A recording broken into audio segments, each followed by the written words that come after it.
Hey there, in today's video I'm going to talk about sleep sensors. I'm making this video because I have a variety of sleep sensors, watches, a ring, under mattress sensor, and I've been getting some bad sleep lately, so I decided to test them all. The sleep sensors that I'm going to test are the Apple Watch Ultra, the Garmin F955 Solar, the Ultrahuman Ring Air, the Withings Sleep Analyzer, and of course whatever ones are up here. This video might be long and you might fall asleep, so there are chapter markers down below so you can skip on through to the bits you might be interested in. Let's get sleeping. I'll go through all the different ones one by one, starting with the Apple Watch Ultra, and give an overview. They all pretty much do the same thing. They do some sensing and they report back, usually in an app.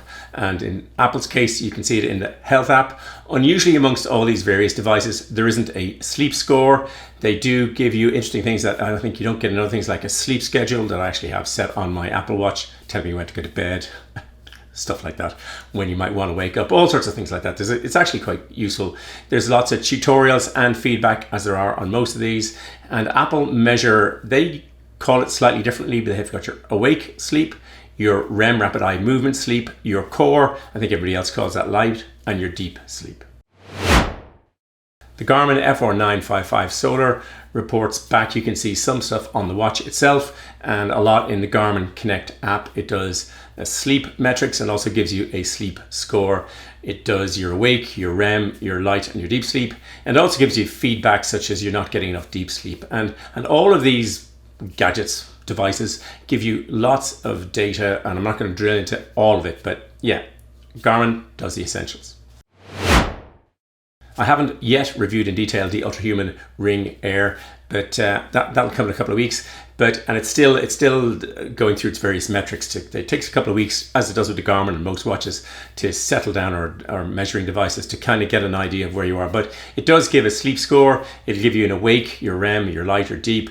It gives you some feedback and some nudges telling you maybe you try this, maybe you try that. It has I find this quite useful. It has a collection of sleep sounds on the app. I usually use Alexa and play thunderstorms to help fall asleep, and I fall asleep really quickly, but it's kind of to drown out a bit of urban noise. But here, I listened to one the other night. It was a whale sounds, and somebody talking about whales. But the advantage, you turn it on and the app will know and the ring will know that you're listening to it, and then it can get feedback about how long you take to fall asleep when these kinds of things are playing. And again, it's got all sorts of other metrics to go with that. In terms of what it displays, there's a lot of metrics on the Air Ring, on the Ultrahuman. There's sleep efficiency, there's your temperature, restfulness, total sleep, heart rate drop, which I'm interested in, timing, your restoration time, and all these kinds of things. And you can kind of see on a slider how it changes throughout the night. And yeah, it'll give you a sleep score. And thankfully, last night, mine was 94. So yeah, sleep's getting better. The Withings Sleep Analyzer, it does sleep and sleep apnea. It'll do a sleep score. It'll tell you again the awake, the REM, the light, the deep.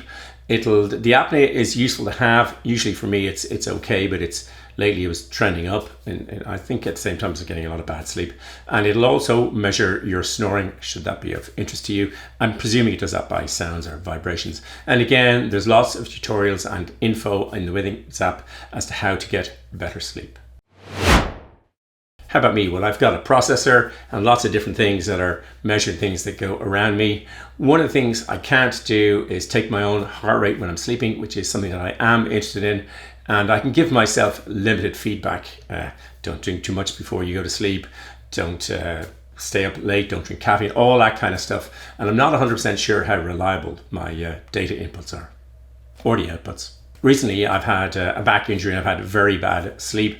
I'm in the green of high scores, certainly on the Withings, which is probably the only one that I look at reasonably regularly, infrequently. But on May 10th, it was early May that I was getting really bad pain. With Garmin, I was down to 33 on the Garmin score. The 20th in Withings, I was down to 20 in the sleep score. That was really not good, down to a lot of back pain and later on some vertigo. Once I'd begun to sleep a bit better, I decided to do a week of testing. You're trying to get back to running, trying to make more running videos, but I thought, look, make a week of sleep testing. So I Slept for an entire, well, I didn't sleep for an entire week. Every night I timed when I went to bed, when I got up. I kind of gave myself a score in the morning, wrote down on a sheet of paper, transferred it to Excel, as I do. And then I compared it to all the other data on all the different gadgets that I have lying around to see how similar they all were. I won't go through the entire week of data, a couple of nights here and there. But Sunday, Withings said I had 87 score. The Ultrahuman said I had 73. Garmin said I had an 85. Me, well, I thought I had a 65. So they all seemed to think I was going high on the sleep score. Apple doesn't give you a score. So they all thought I was going to a good score. I didn't. I had some pain, I had some nausea, and I had some vertigo. So they probably moved my score down. At least that's how I analyze my metrics, but and my personal algorithm. But I did think I got good sleep. So they were all consistently high except for me. Tuesday, I hit 100 on the Withings score. I hit 79 on the Ultrahuman. The Garmin gave me 88 and I gave myself 85. I had little pain, no vertigo, and I thought I had very good sleep. So again, pretty consistent high-end results. Wednesday, not so good. Withings gave me 69. The Ultrahuman gave me 82. And again, it's not fully calibrated yet. I got 71 off my Garmin and I gave myself 50. And the reason I gave myself a low score was I was awake what seemed like half the night. I estimated it was about an hour and a half where I just couldn't sleep. Slept initially, then woke up at about 1 o'clock and nothing would make good sleep. And I couldn't figure it out until I realized I've been taking a lot of VitHit, and these are instant VitHit. It's a vitamin drink. And I didn't realize, I certainly did the following day when I realized this one, the rocket fuel one, has lots of caffeine in it. So that explained my bad sleep, but at least the measurements from all the devices all went lower, as did my own measurement. Thursday, I did another test. I drank quite a bit of alcohol before bedtime. I decided, right, in the interest of making an accurate YouTube video, and I slept quite well. At least I thought I slept well. I gave myself a score of 85, which matched Withings. They thought I did 85. The Ultrahuman thought I did 97. The Garmin, 79.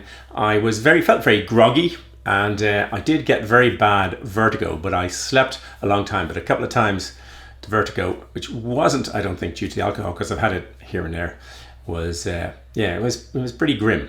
I tried to see in the sleep scores whether there was any consistency, whether one was always higher than the other, but to be honest, it looked like a random pile. Mine were much lower some days and pretty high other days in terms of how I felt, but they all pretty much randomized it. But they could tell when I got bad sleep compared to good sleep. But to be honest, I thought I did as easily as good a job myself. All the sensors can tell you how long you've been asleep. And I'm always a bit dubious about this, and in this one I'll do in rank order in terms of length. I kind of measured myself, go to bed. I typically go to bed at the same time, and I had a kind of good idea, and I wrote that down. But of course they are able to tell how long or they say they can tell you how long it takes you to fall asleep. Whereas obviously if you fall asleep, you can't exactly write down an hour. Anyway, on the Friday, which is my best night's sleep, the Ultrahuman said I got 8 hours and 7. The Withings said I got 8 hours and 9. The Apple said I got 8 hours and 13. The Garmin said I got 8 hours and 31. And I thought I got 8 hours and 50, which means I probably fell asleep pretty quickly. And they were all pretty close. And those ones, the time of sleep, they seem to be most close on. Wednesday was my worst night of sleep. As I said, I took the caffeine VitHit, not realizing. And the Apple Watch said I got 5 hours and 58. The Withings said I got 6 hours and 38. The Garmin said I got 6 hours 55. The Ultrahuman 6 hours and 59. And I thought I got about 7 hours sleep. So yeah, they're not all that, they weren't all consistent all the time. And I don't know how useful it was knowing that compared to what I'd be able to tell myself. They all measure your awakeness, your REM, your light or core as Apple calls it, and your deep sleep. And they don't all print it out in the same way. A lot of them don't tell you what the awake is, and it's a residual of the lack of the others. And some of them give percentages as well as times. But just in terms of the REM, in terms of time, the Apple I was 1 hour 29, Withings I was 1 hour 13, the Garmin I was 2 hours, and the Ultrahuman I was 2 hours 52.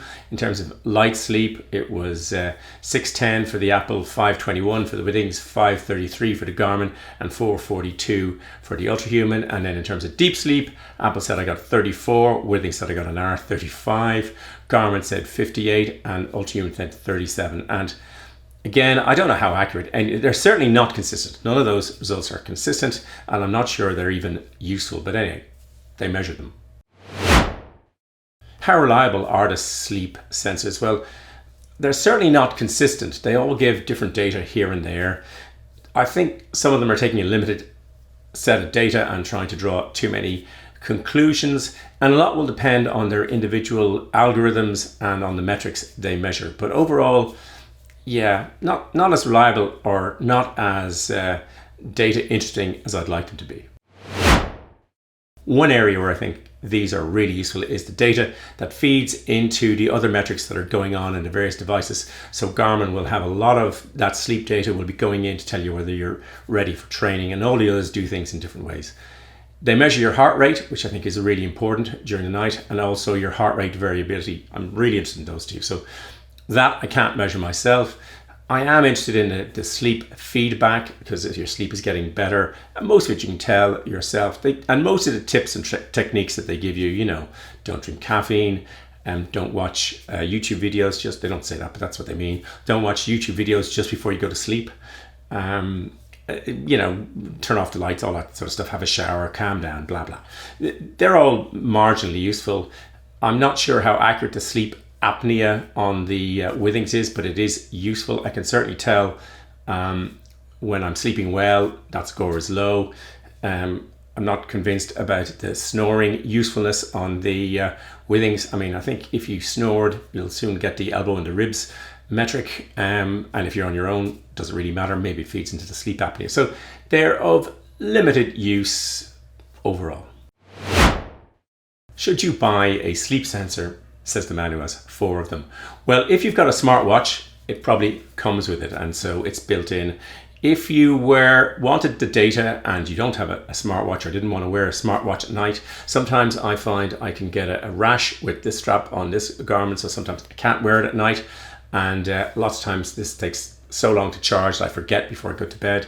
And the 2 easiest solutions then are the Withings, which costs about $150. That just goes under your mattress, very easy to use. The disadvantage of that is, if like me, and I've been like this since I was a kid, you like a nap in the afternoon, then yeah, it's under your mattress and you might be sleeping on the couch and it won't collect the data. And so that could be a disadvantage. Or like me, I recently had to sleep a lot on the floor, and again, couldn't. That was of no use. Another solution, therefore, is the Ring, which is about $300, and I'll be doing a deep test on the Ultrahuman Air Ring. And but it goes everywhere with you. So should you be having a nap in the afternoon, or you fall asleep at work during a Teams meeting, you're collecting the data. So yeah, there can be reasons why these are useful to have. If you're like me and you use a lot of data to drive your training, then all these different devices may give you some data and some marginal gains. And yeah, maybe you snooze, you win. I hope you enjoyed the video and found it useful. If you did, it would be great if you'd hit the like button. As always, there'll be lots of stuff in the description below, and I'll happily answer any questions you put into the comments. There'll be a big blue subscribe button popping up there, and some other videos there. Thanks for watching. Until the next video, just keep sleeping along.